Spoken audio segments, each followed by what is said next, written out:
အားလုံးပဲမင်္ဂလာပါ Learn English in 60 days ဆိုတဲ့ program လေးကနေပြီးတော့ကြိုဆိုလိုက်ပါတယ်ဒီ program လေးမှာကျွန်တော်တို့အဓိကဘာအကြောင်းအရာလေးတွေလေ့လာရမလဲဆိုတော့ကျွန်တော်တို့ English grammar ဘိုင်းနဲ့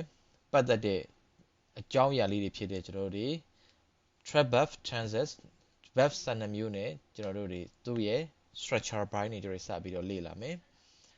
နောက်ထပ်ပြီးတော့မှကျွန်တော်တို့ဒီမှာ modal transitive intransitive verb အကြောင်းတွေ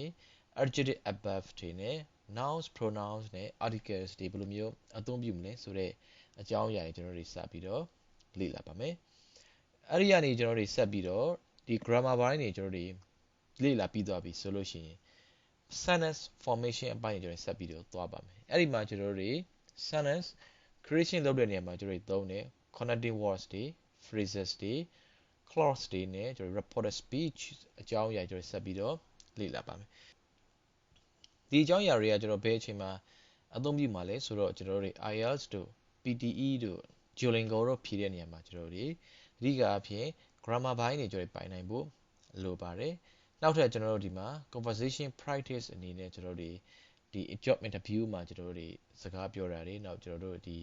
အလုပ်တို့အကြောင်းတို့မှာ presentation လုပ်တဲ့အပိုင်းအနေနဲ့နောက်ထပ်ကျွန်တော်ဒီမှာ reading and writing skills practice လုပ်တဲ့အပိုင်းလေးကျွန်တော်ထပ်ပြီးတော့လာပါမယ်ဆိုတော့အဲ့တော့ကျွန်တော်ဒီ English ကိုရက်ပေါင်း60မှာကျွန်တော်တို့စပြီးတော့ learning လုပ်ချင်တဲ့သူတွေအတွက်ဒီ course လေးကအသုံးဝင်မှာဖြစ်ပါတယ်အဲ့တော့ကျွန်တော်နဲ့အတူတူလိုက်ပြီးတော့ learning လုပ်ဖို့အတွက်ဒီ course လေးကိုအခုပဲစပြီးတော့ enroll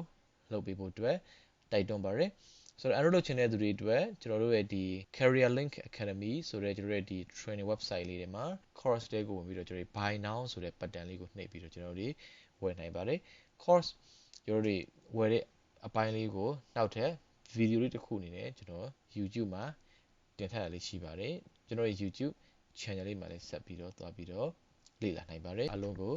ကျေးဇူးတင်ပါတယ်